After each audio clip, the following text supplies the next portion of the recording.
Right to it today. Do you have an empty lunchbox and a full backpack, Brakken? I have neither, Kirk. I have a satchel I carry my laptop in. Oh, that's very man-pursy of you. I actually have one as well.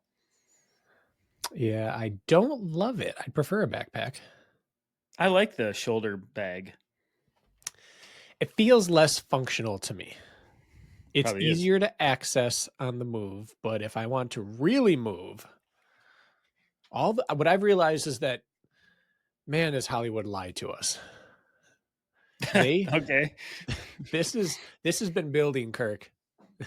I'm listening. I've been watching.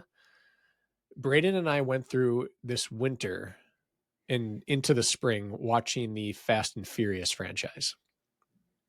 We started it when he first got into cars. I quickly realized it was inappropriate for his young mind.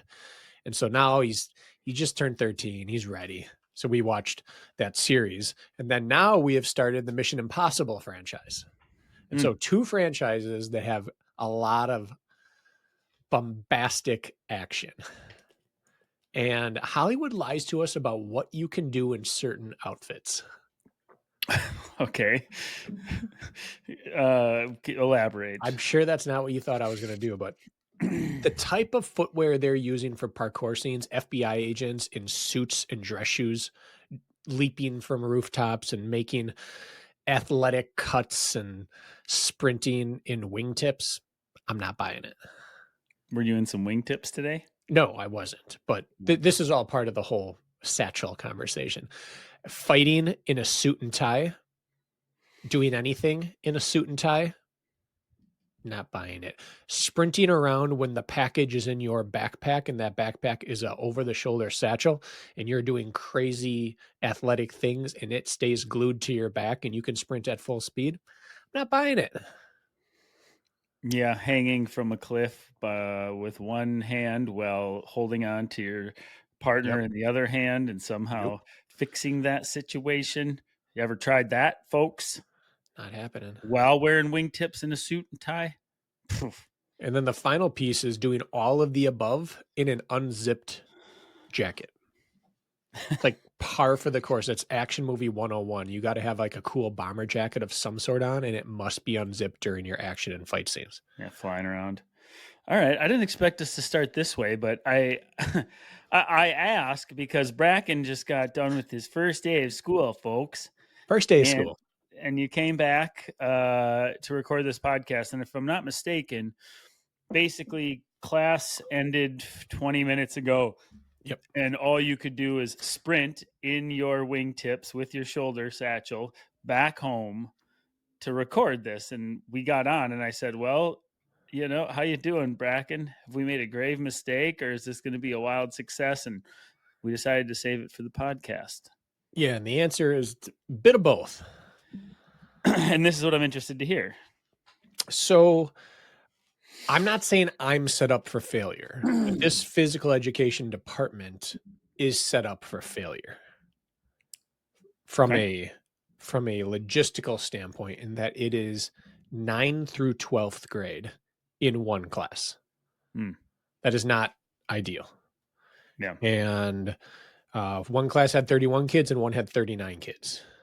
9th grade, children. 12th grade, adults. Yeah, and different levels of behaviors. And then you get 9th graders with 12th graders, and if they're behavior kids, they are trying to one-up the seniors and show off and fit in, and you put them among their peers, they don't have to work as hard to show off. So anyway, yeah, it was a lot of students, more than I was led to believe there'd be. I was led to believe there'd be no more than 30, and we may have had 40 the last period, but I don't know, because my roster had 15 and 18 to take attendance, and I had 31 and either 39 or 40 show up. And like of the 15 on my attendance, like on my laptop, only like 9 were there, but I had an additional like 21 others show up. So it was just like, how does that happen? Day. I don't know. Different coding, because they're 9 through 12th. The class codes are different in order to get them all into the same class. You're not taking 12th grade class, but they have 12th graders in there. So they're coded differently, which means they're showing up on the attendance differently. And it's a back end issue. Anyway, I had more students than I thought I'd have. I had less adherence to what we were trying to do than I thought I had. It was just one of those days where I was like, this could be really, really bad. And then my final class of the day was like a dream. It was fantastic. Okay. I think everybody just heard Mr. Crocker's cool teacher and they all rushed to the classroom to get in on that. If so, they didn't act the part. Oh man, that's a tough situation. So, and I'm rusty. It's been 11 years since I've been in a classroom. 40 kids is too much. I can't. So can you leave it? Can you go from there to this? The word compartmentalize. Is it easy for you to shake the first day off and get right to focus on this, or is it? Yeah, not. And are you dealing with new kids, new classrooms 5 days a week? Or no, these are the same 3 kids, same 3 classes, Monday, Tuesday, Wednesday. And then Thursday, Friday, we have block scheduling. So we only have 45-minute periods, which is almost impossible to get anything done. Even though today it felt like an eternity for one of those classes. I would have swore we were there for 45 hours.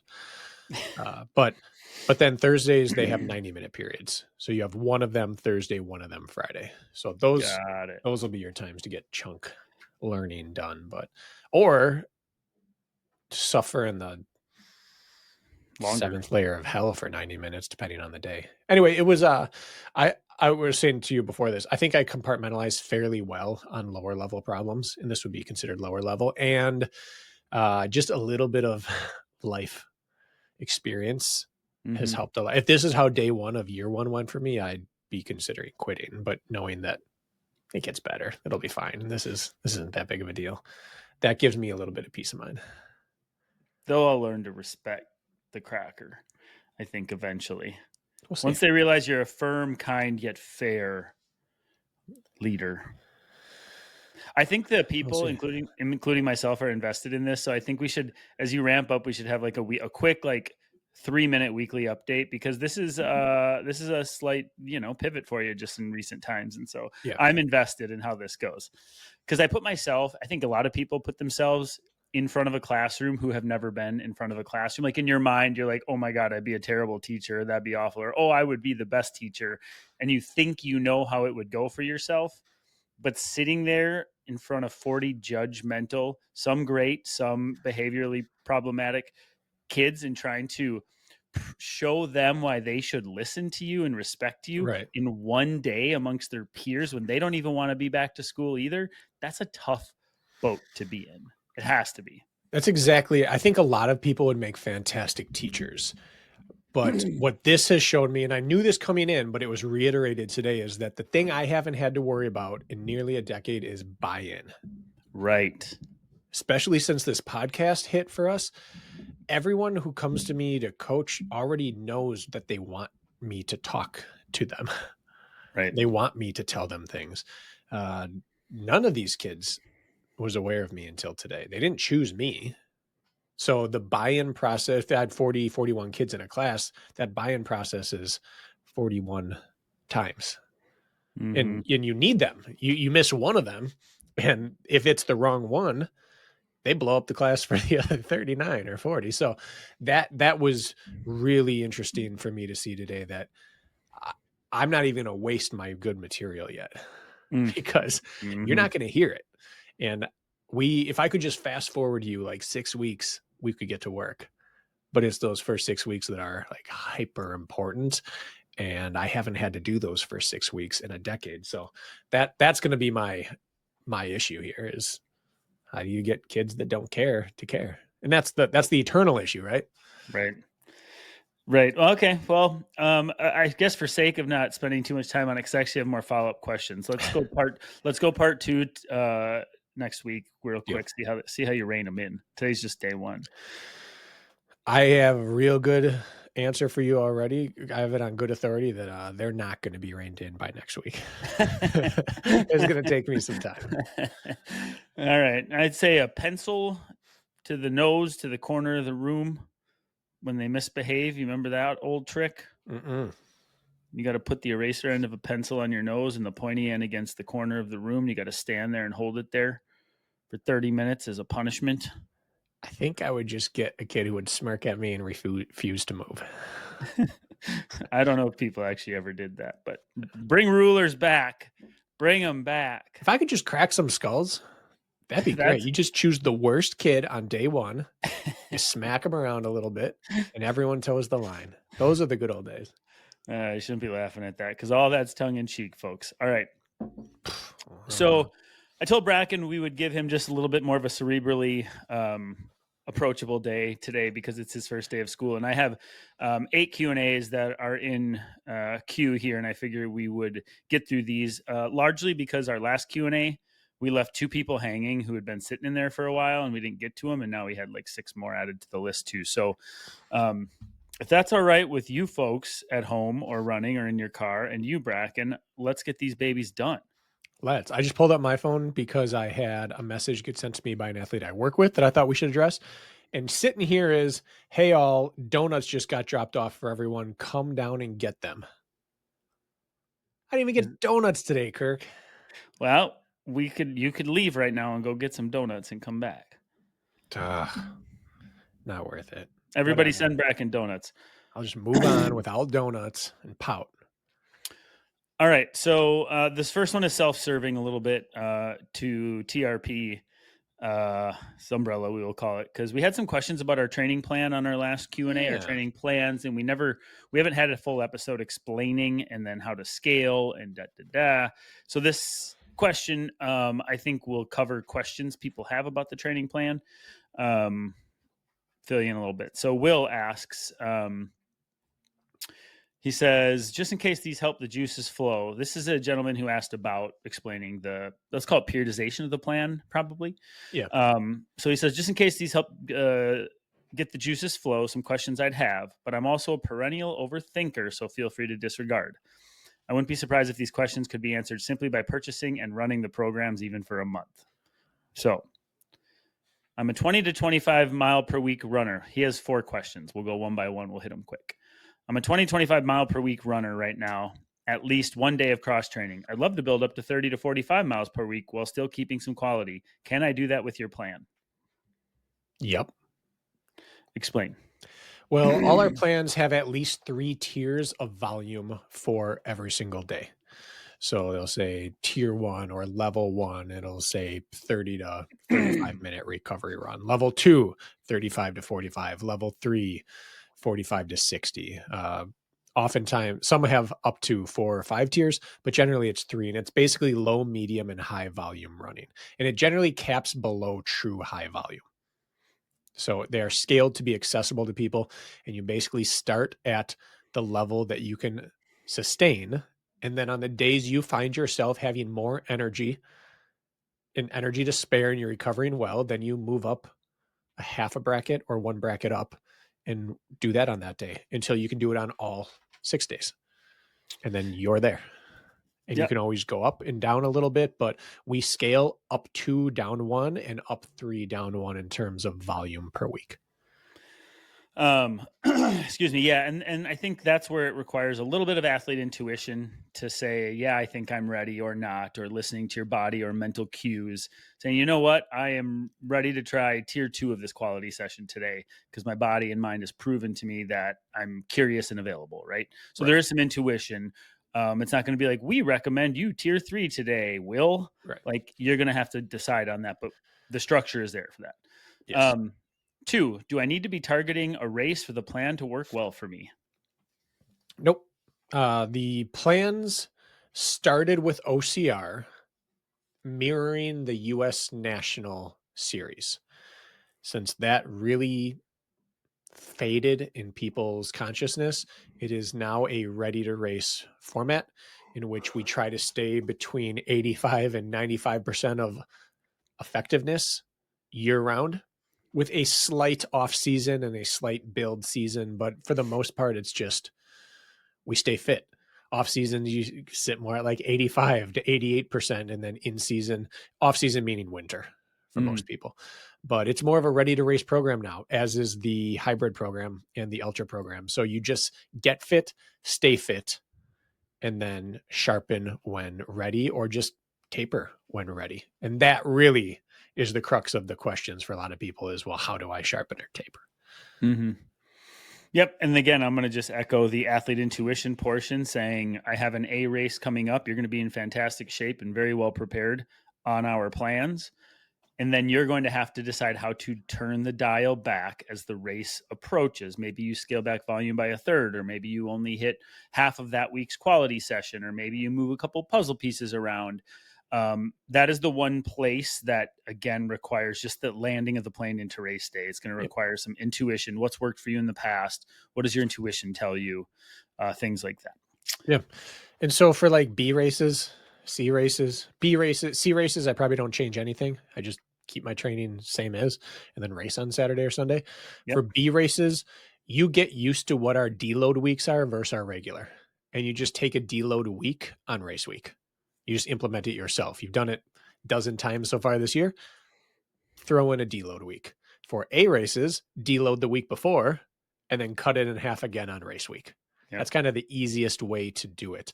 But again, these are training plans, not coaching. And so probably the holy grail of like best bang for your buck out there would be to follow these and then book one consult either at the start or end of these kind of things to give you the exact instructions on what you should do at what time of the year. But you can do it totally without it just by using your deload weeks as taper weeks. Yep. Next one. Does the strength add-on cycle change a bit year round so I can just blindly follow it, not have to worry about getting new stimulation or whatever? Yes. As long as I'm increasing weight. Blindly follow it to the point where it's intelligent. I prefer blindly follow it. It changes, it morphs. We move from different reps and set schemes with different purposes throughout the year to keep you like we follow them for 6 to 10 weeks at a time minimum. And then we pivot and then we work on an adjacent skill throughout it. So again, it's a ready to race strength program where we're going to try to get strong and then stay strong, but not stagnate or get really bored throughout the year.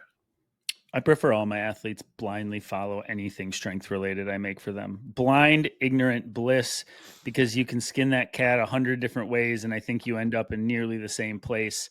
It's just enough to keep you, I guess, prevent boredom.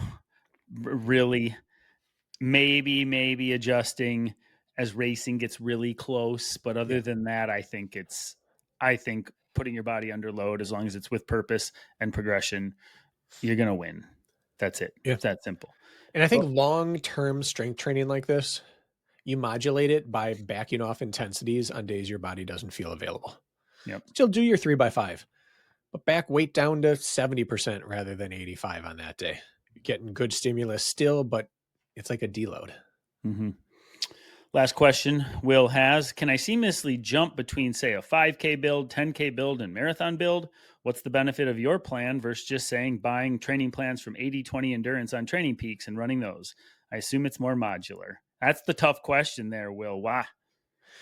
Yeah, and I'm never going to downplay the benefits of other training plans. We constantly say, like, we are not the voice of reason, the expert here. We're just one of many ways that you can get fit. And the same thing with our training plans. We think that our training plans are more comprehensive than a lot of the training plans you're going to find at this price point specifically, but there's no reason not to try the others. I had a conversation with the guy last week to see if he and I were going to work together, not coaching. And we ended by saying, hey, I think you should find another 1 to 2 people to talk to. Even if you think we should, go get 2 other opinions.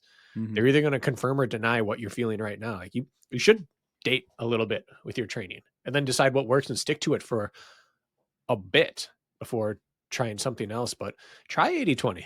Sure.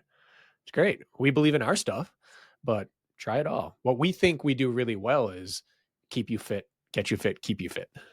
Mm-hmm. The answer to the seamlessly jump between 5K, 10K marathon build, the answer kind of was answered in our first scalable answer, meaning, yeah, you can scale again. based on your race distance and goal easily that way. So the answer is yes. Yeah, very much so. And they are built from the same building blocks. So like the basis of all of our training plans is threshold based training. Now we go above and below threshold in workouts. We're not like a double threshold Norwegian training plan, but we use the premise of threshold based training to drive everything we do. And so the people on the OCR plan are going to run 3-minute intervals or thousands with 60-second rest. And so will the people in the High Rocks training plan and the people on the Ultra training plan. It's what accompanies those things and how they sit in the week and what they're paired with that makes the difference. So people from the Ultra plan are still going to run like from time to time a 24x400 session, but they're also going to run 3x20-minute uphill sessions. Right. So you can do the same workout as everyone else on any given week, and they're structured off the same builds. So you could literally switch each week and the engine building would be like probably 80% the same. It's the sport specific work that stacks on top of that. Like all of our Tuesdays are based off the same workouts. They change slightly. Like someone might be doing a 1-2-3 fartlek and someone might be doing a 2-4-6 fartlek. But fartleks are happening on that day. Like 5x6 minutes versus, I don't know, 8 by 5 minutes. But it's the same kind of work. Yeah, you can absolutely jump between, and people do. I don't know how much of it you see, Kirk, but I get messages all the time like, hey, I just finished my High Rocks. I'm switching to an Ultra. Can you switch me over? And I just bloop, switch it right on over. Well, I don't see those messages because they go to you specifically, but I think you got the point across in which these are scalable, malleable, and that's really what you need to know. And it is easy to switch from one plan to another. I think a great option might be for a lot of people rolling with the OCR plan or hybrid plan in peak season and then saying, hey, I feel like my foot speed lagged a little bit. Maybe I shift to the 5K to marathon plan and hop on that for a period of time until it's time to get back to my so chosen focus season again. And so, back and forth is real easy. That's just a flip of a switch on our end, really. Yeah. Yeah, but no, you can deal with that. I deal with their social media. You deal with that. That's fine with me. Fair, right? I know the ins and outs of it by this point. Just more efficient. All right. We happen to move on from that one? Yeah. Okay. Chris Johnson. Chris was a guest on our podcast. Oh, I don't know how long ago. Not that long. A couple months maybe? Feels like yesterday. Feels like yesterday, Chris. He says, Q&A question scenario. Let's say a person is training for a race and is 10 weeks out. He or she is executing a plan and goes through it with one of the following 3 mindsets. Excuse me. Fear that they'll show up underprepared. All training revolves around fear that they'll be exposed on race day. 2, happy-go-lucky about the whole process, even with the highs and lows of executing a training plan. 3, no emotion towards it at all. Execute the plan, show up, race. Which version of this person has the best race? Okay. So the disclaimer, obviously, any 3 could work depending on your personality type. But if you polled 1 million runners, the fear-based athlete on any given race is going to do better, assuming they get to the start line. That's my answer. I think I agree with that. And I know what lens you're saying that through, because I think part of it is 1, will they end up burnt, or 2, will they end up injured? Yeah. Or 3, will they just pull the plug on the whole thing because they don't want to be exposed, right? There's 3 options there, but I hate to say it, but I think fear is probably the best motivator. You should be scared of the marathon. Yeah. You should be scared of an ultra. You should be scared of threading the needle, trying to PR by 5 seconds in your 5K. I stand at the start line of a race that I care about and feel a certain percentage of dread. You could also call that fear at literally every one of them, because I know what I'm about to embark on. I think if I stood at the start line like I'm super happy, I don't think that I would have the same focus or intensity potentially that would be needed to truly hit my best for the day. So I'm going to back you up on that. The other one, I think the no emotion towards it all is most likely to be last on these. And then the happy-go-lucky person Potentially, the pure joy of the process itself is super important, and you're usually available on race day if that's the case, and you don't overthink. And sometimes that is the way to run your best.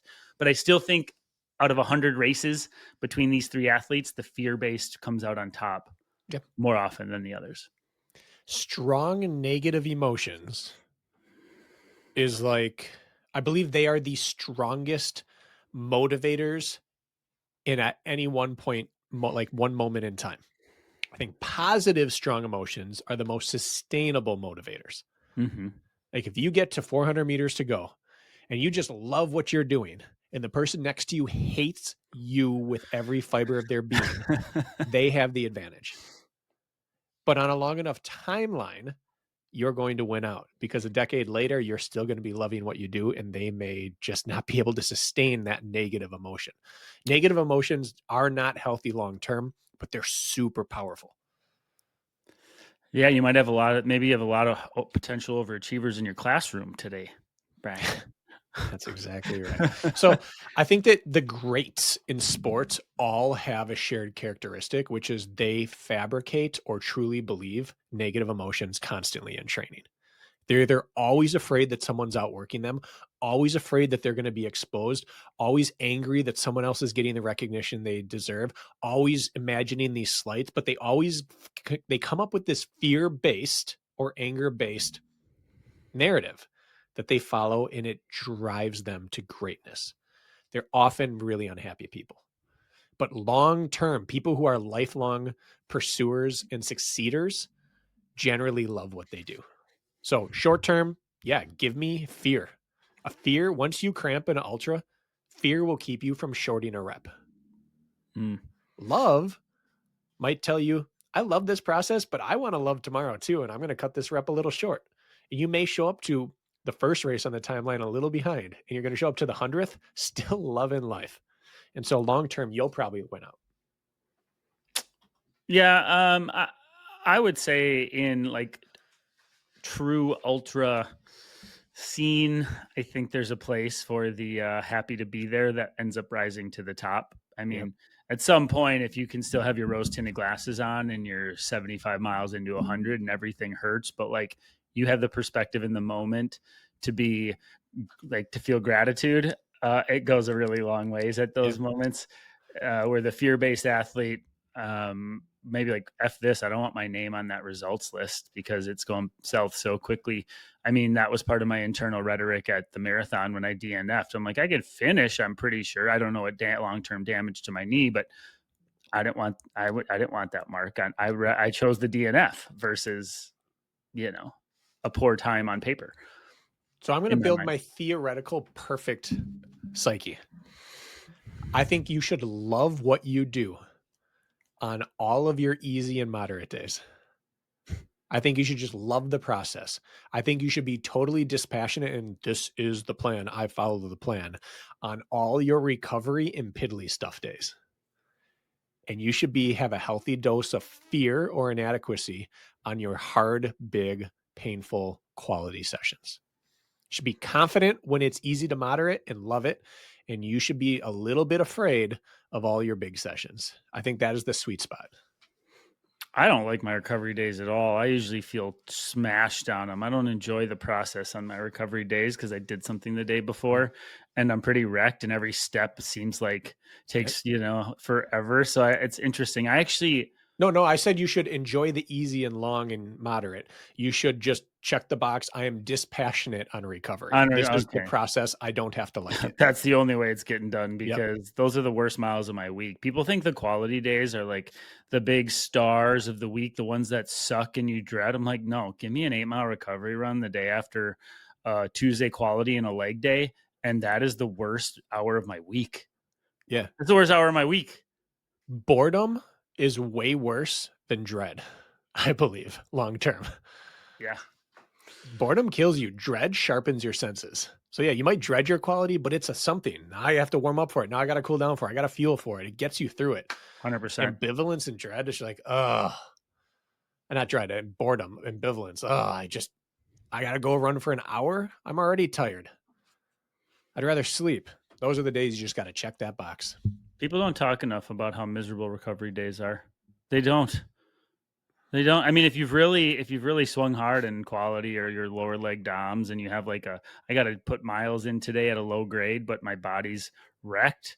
That's the worst, man. Every week I have a day or two like that. All right. But they serve a purpose. And then when it's time to go again, it helped move the recovery needle the right direction. So you got to do them. All right. Scott says, I think you're going to get a kick out of this, Bracken. I think this is going to hit you right in the heart. Well, bam. And I want to see how you respond to it. Because this was, you don't know what I'm about to ask, but this was so important to you when we started this podcast. Oh, This was you hemmed and hoed over this one thing more than anything else. name of the podcast. No, not that. You'll know. You'll for sure. You'll know what I'm talking about. I won't belabor it any longer. First off, thanks again for the quality Q&A content. Curse of the Q&A episode, generating more. My past Q&A questions have been on the serious end, so here's a very unserious two-part question, although I'm still interested in the answers.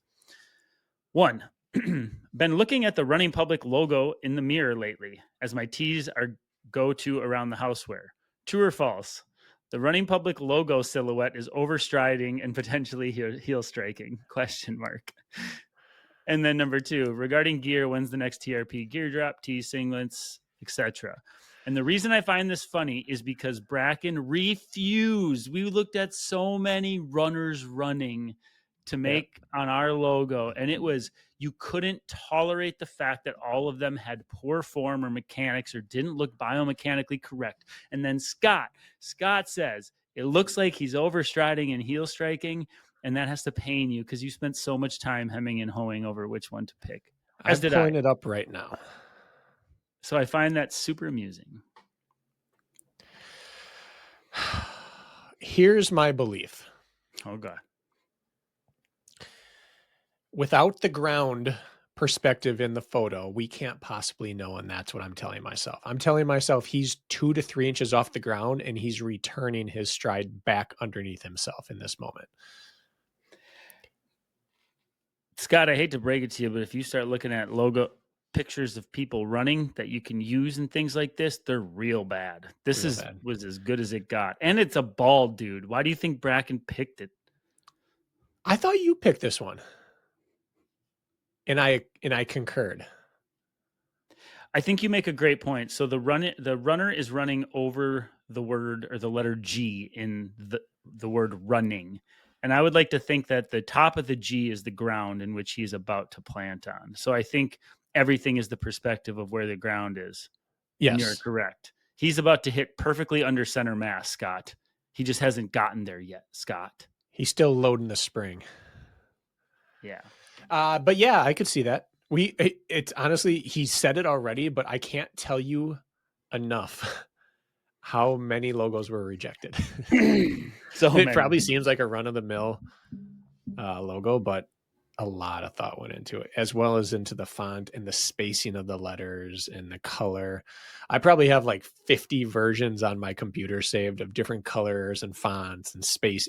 On our t-shirt, we went over and over and over. What is the spacing between the letters and the lines of this? A lot went into this, and I was a stickler on running form. I couldn't take it. So it's funny that it looks like a combination of us. I love that. That wasn't even the intent from the start. And we didn't think it because we were so lost in the weeds on the other pieces. And the first person who saw was like, hey, is that Brakken or Kirk, or is it both? Like, yep, that's exactly what we were doing this whole time. If we had a baby, that's what it would look like. Regarding gear, so that falls on my shoulders. So generally I order the gear, and our house acts as the international shipping station. And after the last run of order, my wife, Jess, she runs the show there. She prints out the customized labels, she packages and sends, and she got a second job for a while as a caretaker overnight. So she was working a lot of hours, and it became stressful. And we kind of run through the last of our goods. And then that job actually ended for her a few months ago. So we got some time back, and I need to put another order, and that's just on me, literally. Just running it out of the house. I could see she was stressed. I didn't have a lot of bandwidth just simply for taking orders, sending them out. So we just need to get back to that, and we could do that easily enough if there was enough of a demand. and a desire, we could get some more out there. We are due. It's been a couple of years. It has. And I was telling you off the mic this. I don't fit in my running public stuff that well anymore. Yeah, you filled out a little bit, huh? Like 10 or 12 pounds heavier than when we started this podcast. So I need to go up a size, and we don't have any. All right. So selfishly, we'll have to get some more. And then by product of that, you guys will have more offerings. Adam says, question for the next Q&A. If both of you were in a superhero action movie, who would be the villain and who would be the hero? And if you had to choose a specific character or theme for the role, who would it be? See, you would make a better villain. You think so? I do. Not if you ask the vegans or PETA. Well, they don't have an opinion here. Well, if PETA produces this, you're the villain. For sure. Yes. I would say that bald lends itself to villain roles. Yeah. Like the Minions. That guy. Like the Minions. What is that? Like what is that movie? That guy bald, the big schnoz. He was the villain. You're talking about Gru? Yeah, maybe Gru. I don't know. I don't know this stuff that well. Yeah. But he becomes the good guy. Maybe that's my character arc. I'd be happy to play a villain. I feel like I'm like you're just gonna get what you get with me. Like I don't think there's, but like you could. I'm deceptive. You're saying you could be two-faced. Yeah, not in real life, but like I feel like you'd be the guy that could live. I don't know. That could be planning something under the surface where I just couldn't help but let everybody know. Like I play my cards right away. Where you could have like. I don't know. So you're just a genuine guy, and I'm not to be trusted. No, that's not what I'm saying. I'm saying thus starts our conflict. Like I think maybe you're better at keeping a few things close to the chest, and maybe one of those things is a big demon. Wow. Well, I accept. What would you think? I'd make a better villain? I just can't. You've killed way more than I have. You've had more blood on your hands than me, Kirk. That's true. All right. What villain would you aspire to be? Ooh. Oh man. A pre-existing villain? Like what villain have you empathized with? Anybody?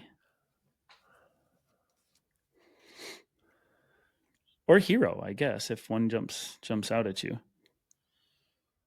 I don't have an answer for this. I've never thought about what villain do I empathize with. All right. I guess I'm not going to give a great answer here, I suppose. I don't care what my role is. I just want a great training montage. Just punching sides of beef in the warehouse. Ooh, that would be a good one in the theme of PETA. What you were talking. Yeah. Yeah. Yours would just start with killing the animal first. To get to know the killer, you must first live like him. So then you're like, yeah. All right. Yeah, I don't care what it is. I just want to be shirtless, glistening, and just really training hard to some sort of hairband. Yeah, I don't know. I don't actually. We're gonna move on from this one. I don't watch a lot of movies these days anymore, so I'd have to sharpen up, I guess. Sorry, that was a bad answer. We'll get back to you on that. All right, Jano. Hi, Kirk or Brakken. Q&A question. Might have been asked before. Sorry. What are some good ways that you have found to teach others the skill of knowing their running pace? Most experienced runners, like yourselves, are pretty good at knowing what pace they are running. I can almost always nail 5 minute per K or 340 per K, for example. What's the best way to teach this to others?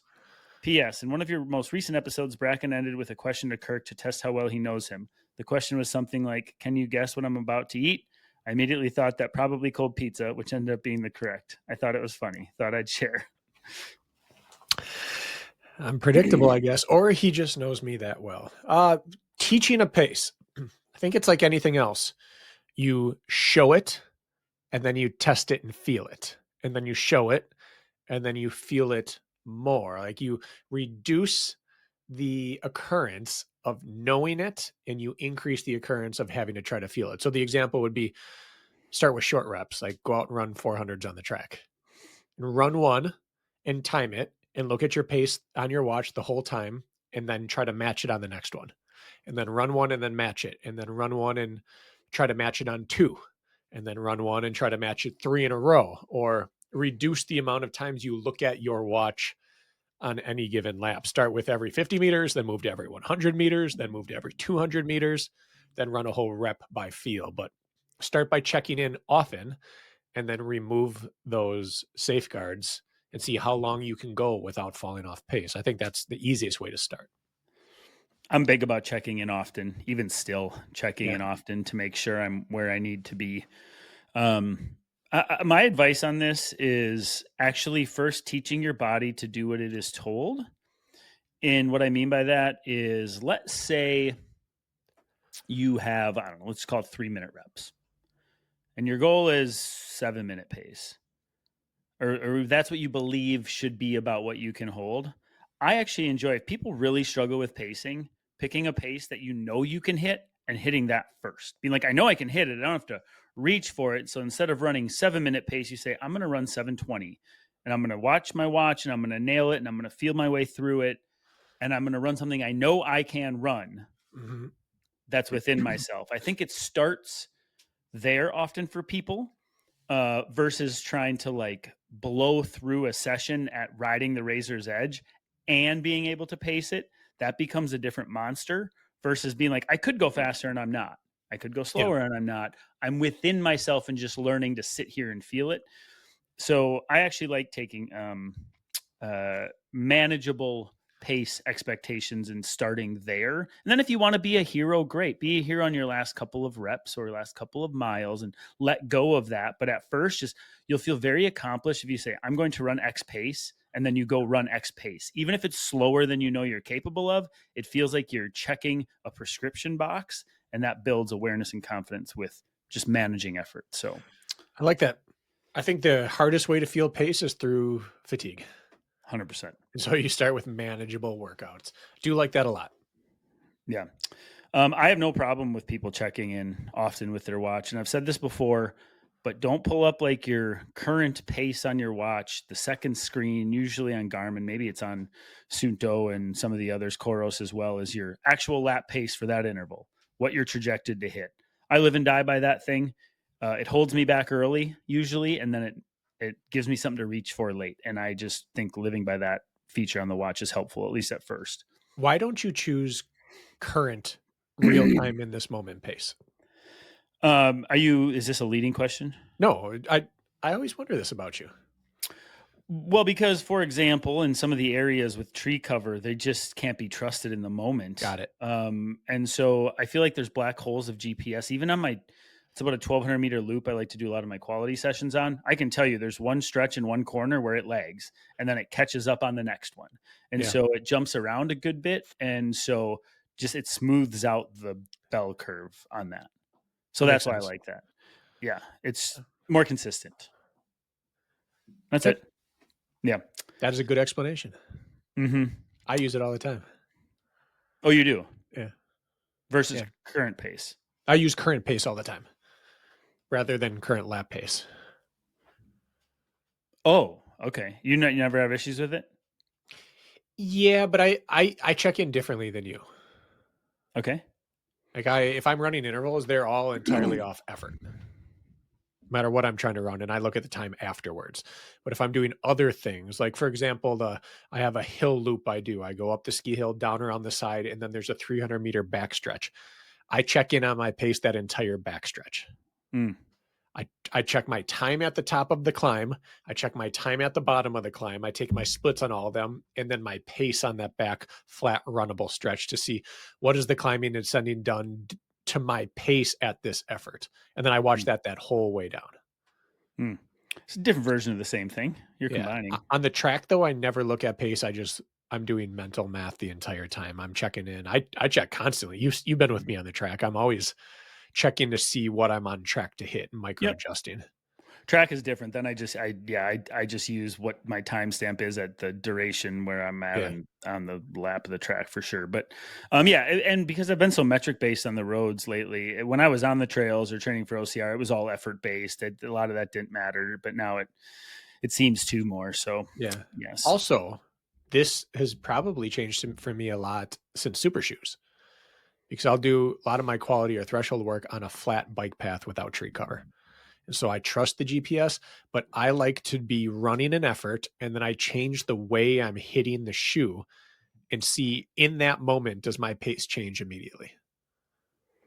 And I like to try to find a sweet spot on the shoe. So for that, I don't care about what my projected pace for the interval is. Hmm. I like to see how am I leaning into, or how am I like, this took me a little extra effort and it didn't give me much, or this gave me a lot, but it's not sustainable. And I like playing around with that in the shoes. Hmm. I can see that. Um, yeah, I guess I would still say though, to answer this person's question about, I think I would use the lap projected in this case. Would you not? I don't know. I don't be if all things are equal and GPS coverage is sound, you can go up and down and arrive at 6 minute pace, Right. I agree. or you can run straight at it the whole time. So again, I like seeing it. So because my natural tendency when I was young, high school and a bit of college, was start the intervals a little fast, settle in, and then catch up at the end. And I don't believe that was doing the same thing for me that other things were. So anyway, personal bias. I don't think Yeah. either one's a bad choice. There. Should we move to the next one? Yeah. Graham. Hey, just a question for the next Q&A maybe. What are your thoughts on assault runners versus motorized treadmills for run training? They seem like they would be convenient for a garage gym as they don't require any power and from what I've heard have very low maintenance. They say that they're supposed to be more like running outside than a motorized treadmill, but I never see any pro runners training on them, so I was curious what your thoughts are. Thanks. Yeah, I guess in reverse order, my guess is why you don't see a lot of pro runners do it is because of two things. One, running, as much as they want to be science based, are still like sticklers for the old ways of doing things. We track miles. Is that best practice anymore? Probably not, but we still do it. Pro camps still right away they say how many miles they're running when that's one of the least important metrics. It's just what we do because it's what we've been doing. And non-motorized treadmills were a big gimmick early on, especially before they got the curve figured out. It was so huge in the hamstring engagement that it was like destructive to people. You couldn't run the early ones. You couldn't run more than like 30 minutes on those things, but they've really, really improved. So I think that's half of it. The other half is that pros generally love running outdoors. And if they're running indoors, it's to take a load off of their body, and they Mm. can do that better on other machines. Now, I believe the assault runner does take a load off your body, but um, I just think it changes your stride more actually than a regular treadmill does. And pro runners have no leniency for ever changing their perfect stride. I mean that in a good way. Have you spent much time on a manual treadmill? Because I have not. More than you, less than Dylan Scott, let's call it. Okay, well, duh. I don't So have a enough strong. to know. Okay. Yeah, I don't have a strong opinion on it only because my subjects study personally on them. I mean, I've run on one like twice, a manual treadmill, out of curiosity when I've had access at a gym and never done any real work on one. So I could make it up, but I don't have a personal bias there. I think that it is the opposite side of the same coin. Neither stride is the same as outdoor running. I don't think Mhm. it's more specific to outdoor running. I think that you learn to game the slats of that the same way you learn to game the belt moving under you on a motorized. I think they both have their weaknesses. I can say that if it's just holistic health and wellness, the motorized probably is slightly less effective. It works less muscle groups. If it's solely being the fastest runner you could be, I think I would choose a motorized treadmill every single time until my sport demanded compromised running. Hmm. I think assault runners and any version of that are really good for doing a portion of your compromised running on because it forces you to engage differently. And they're also I do think they're good for just easy work, but I wouldn't do high mileage on it personally. Yeah, just thinking through this a little more, I would say the way you cheat the system on a traditional treadmill is that belt is going to move at that speed no matter how often your feet hit it. And so it can lead, like I've been victim of this, like not victim, it's not a victim of anything. I've overstrided on the treadmill, got more airtime, and it almost you can cheat the Yep. system because belt's moving regardless. So if I gallop or overstride, I'm not punished for it on the treadmill in the slightest, and it could almost lean you into an overstriding potential if you want to lean into that side of it. You could Yeah. get away with bounding on on an electronic treadmill versus the manual treadmill. It's going to force your foot to hit the belt with regularity in order to continue moving at pace. And so I think there's probably something there depending on what type of stride or athlete you have or are. That's the one thing I can think of right off the top. Yeah, I think they're both great. You're not going to regret either one as long as you like that equipment, as long as you get along well with it. Both are going to leave slight holes in your running game, but I don't think one's truly better than the other. I know I would choose motorized, but then if I have a piece missing from my gym that I long for, it's always the assault runner. So I'm clearly not against them. But see, also one thing I like about the traditional treadmill is if you are transitioning a lot, like in high rocks from station to running or OCR, obstacle to running, if that treadmill is set at 9 miles an hour and you hop on it, it's forcing you into a pace you're not ready or recovered and ready to run. So it forces you right back up to speed on the electronic treadmill, traditional. However, a manual treadmill, if you want to dog it after lunges, it's not forcing you to get comfortable running at pace on tired legs. It's allowing you to embrace recovery for a little bit if that is your tendency as an athlete. Yeah. So we're splitting hairs here, but very much so. What I'm getting at. Yeah. I just think you can do more with a traditional treadmill due to the incline. Yeah. But again, I'm not saying better. Give me my incline. All right. 2 more. Scott, this came through our website. Every time it comes through the website, we know it's a legit question. Instead of sliding into our DMs. You just sent me this one the other day. Won't spoil you with flattery, but pretty sure I've listened to every episode, if that means anything. It does mean a lot, Scott. Anyway, question or maybe part of an episode. I, along with probably many that listen, help to volunteer coach my kids' high school and middle school cross country teams. It would be great to hear your advice and recommendations about this subject. You both talked about some lackluster experiences in your younger years, and I think you would have some great insights to share and even some training philosophy too. Thanks, you guys are awesome, and bring back some new t-shirts. Never got a chance to get one back in the day. All right, well, you're working with kids right now. It's probably a full episode, but my short answer is your number one priority is to keep the kids happy and healthy. Your number 2 priority is to make them better. But I would not put number 2 ever above number 1. That is our goal is not to win a dual meet. Even at the high school level, your real goal is not to get them to their maximum level of performance. It's to set them up for a lifelong of success and happiness with running. Now, there are some programs out there, Newberry Park maybe, that is not the case, but that is such an outlier apex example. I don't think they're listening to us anyway. But keeping things, if you had to err on the side of worse training or worse happiness, or worse performance, you err on the side of choosing the thing that keeps them happy and healthy, even if it's worse training.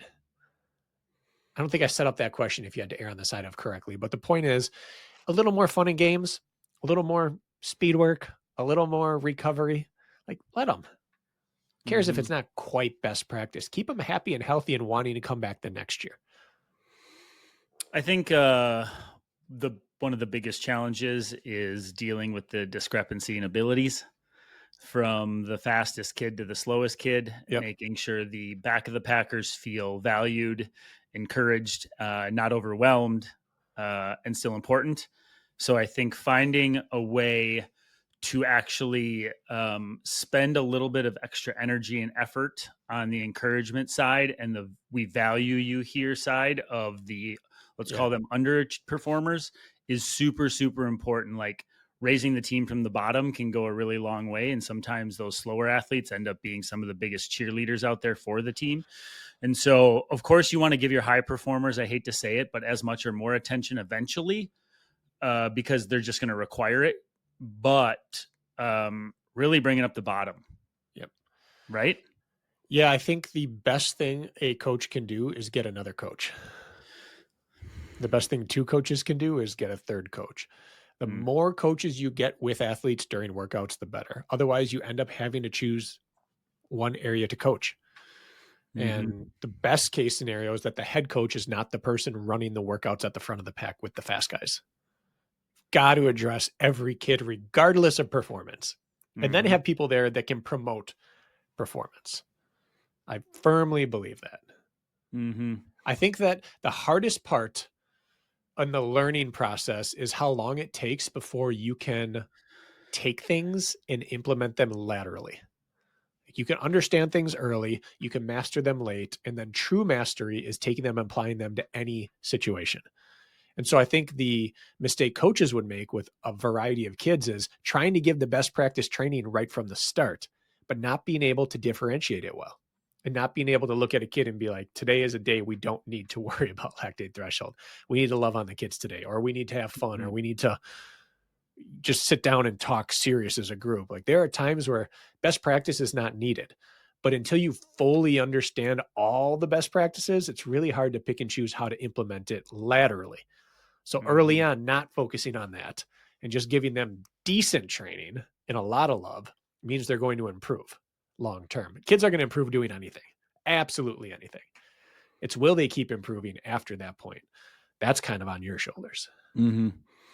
Yeah, and I don't think I also think you're not going to know right away with all of the kids because some of these kids are going to be new to you, so you don't know their ability levels or what their attitude's really going to be like. Like you're feeling it out as it goes. So if you give the children an assignment that you know they can check that box for the day, for example, like an approachable workout, no matter if you've been running all summer or you haven't, starting there with like hey, we're going to run 3 minutes on, 90 seconds walk. You're all going to do it around this small park loop. I'm going to blow a whistle. You're going to end up where you end up. And it's such a mishmash mix of kids, fast and slow and here and there, and designing workouts in which you're just kind of lost in the shuffle anyways, like keeping them around,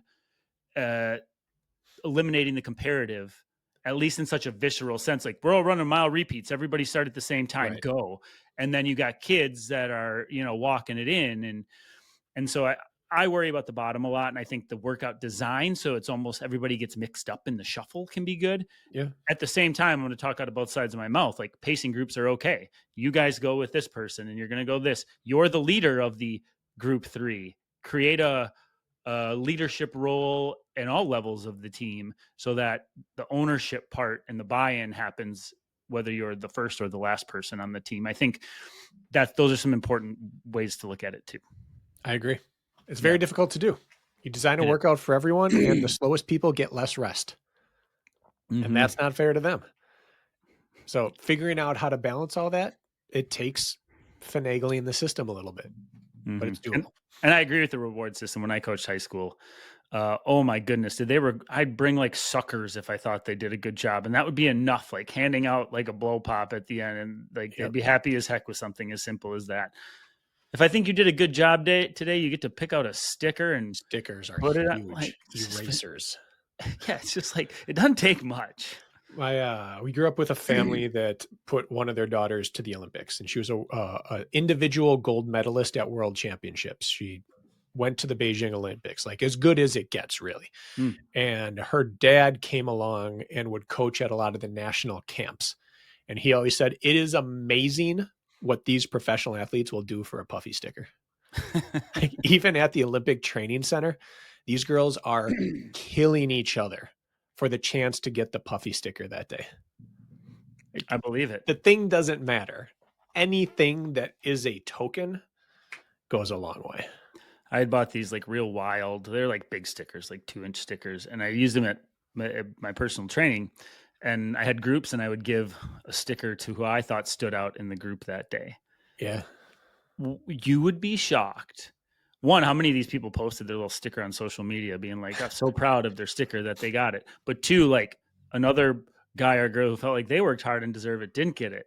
And then Yeah. they come back the next week. I mean, most of them, it was a positive thing for the group, but Right. it also once in a while you could strike wrong with that one. And then suddenly somebody's pouting and upset. And they're a 40-year-old grown woman. Yeah. It's unbelievable. I'll never forget this kid we had get kicked out of period 1 for fighting, like 3 weeks into school. And 4 weeks into it, he came up after practice and said, "Why didn't I get a sticker today, coach?" Like, you just punched a kid because he made fun of you.